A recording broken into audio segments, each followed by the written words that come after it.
Joining us right now on the phones, GOP political strategist, co-founder, Mustering Texas.com. Now he's a columnist with the Washington Times, also has a podcast on there, Mac on Politics. Matt Mackowiak, how's it going? Hey, Chad. Good morning. How are you? Doing well. Congratulations on that announcement from last week with the Washington Times. Very cool thing that you're doing there. Yeah, I'm excited about it. It's a great partnership and great opportunity to continue to advocate for conservatism wherever we can. I guess it's the biggest news story of the day that probably won't make any news, and that is the Electoral College. Nothing big is going to happen. Donald Trump's going to win this thing. Do you think that this is going to propel, at least for a little bit, any discussion on the whole faithless elector? I know we got into it a little bit last week, or maybe it was the week before, but do you think it'll propel any kind of discussion as far as that goes after all the votes are counted? So there's been some discussion at the state level that perhaps legislation would be needed so that, I mean, right now there's no penalty for being a faithless elector, right? And so, different people may decide to do that. I mean, there was one individual who said he couldn't vote for Trump even though he was duty-bound to do so, and so what he decided to do was resign. And I think that's a much more responsible decision, given that you make an oath to support whoever the nominee ends up being in terms of what the role of the elector is. So, I think at the state level you may end up seeing legislation perhaps that would try to deal with electors directly. At the national level, all you're hearing is liberals complain about the Electoral College. The Electoral College is not going to be gotten rid of. You'd have to have 2/3 of the House and Senate agree and 3/4 of all the states ratify. And you're not going to have 20 or 25 middle and small states agree to lose basically all their power and give the presidency over to California, New York, Florida, and Texas. It's just not realistic. So I understand why they're disappointed that they've lost yet another presidential election due to the Electoral College while winning the popular vote, but that's the system we have. You don't win football games based on how many yards you gain. You win them by how many points you score. And so they knew what the rules were going in. A lot of this is just sort of complaining at this point. Visiting with Matt Mackowiak. Matt, what's the chatter that you're hearing over Rex Tillerson? There was a news article that came out over the weekend that he has ties to a Russian oil company. Again, he can't lose too many votes in the Senate and still become Secretary of State. So how dicey is it looking for Rex Tillerson? Yeah, I just think at the end of the day, these things generally sort of work themselves out.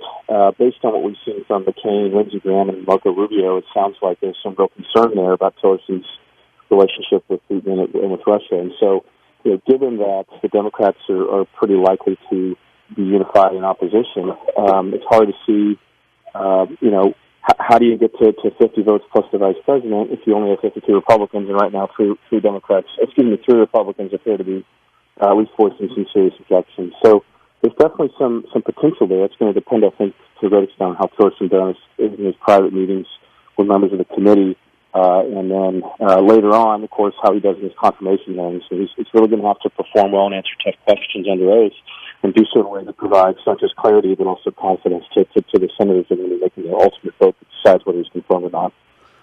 How much influence does Dick Cheney, Condoleezza Rice, Robert Gates, how much influence do they still have over some of these, like Marco Rubio, Lindsey Graham, Rand Paul, and others who are a little bit apprehensive on Tillerson? How much influence do you think they have?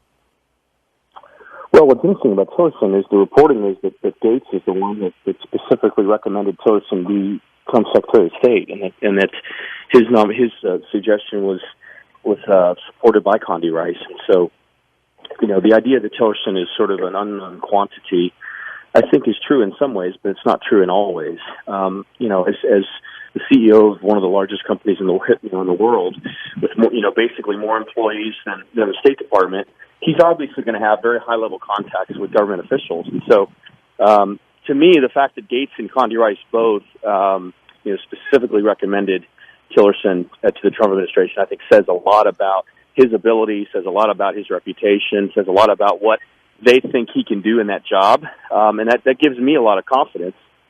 In terms of your question about what it means for senators, Cheney has just haven't had that much in the last few months. Wouldn't surprise me if he's talking to a lot of people behind the scenes. But ultimately, I think almost all Republicans are unified in the idea that we need Trump to succeed at this point. Whether you supported him in the past or not, it's in no one's interest at this point for him to have an unsuccessful presidency. It's not the party's interest. It's not the conservative movement's interest. It's not the country's interest. So making him successful has to be job one. I think you're starting to see a lot of people come around to that view, and the fact that he was able to get General Mattis as Secretary of Defense was a significant and very encouraging development. So we'll see where it goes from here. But at the end of the day, I guess, as Tillerson barely gets confirmed, it's very, very, very close. I just think you haven't had a cabinet nominee defeated in a floor vote in the United States Senate since 1989. It generally doesn't happen. If someone's in real trouble, they generally withdraw, but that's done obviously before a floor vote. That would be done in situations where there's a nanny problem or something like that, and that's happened certainly in the Clinton years, and I think maybe once in the Bush years as well.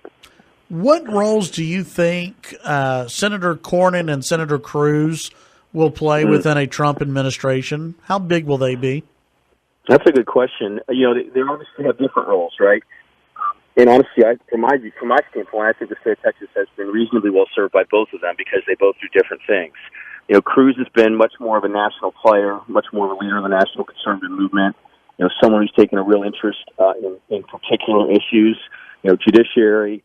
He's a subcommittee chairman on the Commerce Committee. He's taken a real interest in NASA. You look at Cornyn; he's the number 2 Republican in the majority. He's the Senate Majority Whip, and so. He obviously also has a national scope, but I think he's also really built up his constituent services to take the place of Senator Kay Bailey Hutchison when she retired. So, Cornyn and Cruz both are influential in different ways. Cruz, I think, is going to have a real role in armed services and judiciary going forward. Cornyn is going to have a lot of influence over a wide range of issues as the Senate Majority Whip. So, it'd be important for them to work together where they can. They were not going to always agree on every issue or every vote, but look, they both are going to have a lot of influence. Cruz, I think, is going to have a huge influence on Supreme Court nominees. Not just who's chosen, but also, ultimately, who may be recommended and who, can get confirmed. And those are all really big questions as well. So, I think they both are well positioned. And I think there may not be any state of the 50 states that has 2 more influential U.S. senators than Cruz and Cornyn. Again, they're influential in different ways. Cruz maybe isn't the most well-liked in the United States Senate, but obviously finishing second for the nomination in the Republican primary is going to buy him a lot of political capital going forward. It'll be interesting to see how he decides to use it. Matt, what can people find on musteringtexas.com, and how do they sign up for that newsletter that comes out?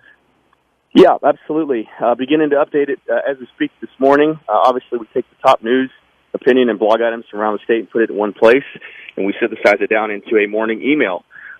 Every morning, Monday through Friday. You can sign up for that email at mustreadtexas.com. All right, Matt, have a Merry Christmas, and we'll visit with you again in 2017. Sounds great. Take care, Chad. Merry Christmas to you and all your listeners. Thank you very much, Matt. That's Matt Mackowiak. You can follow him on Twitter at Matt Mackowiak.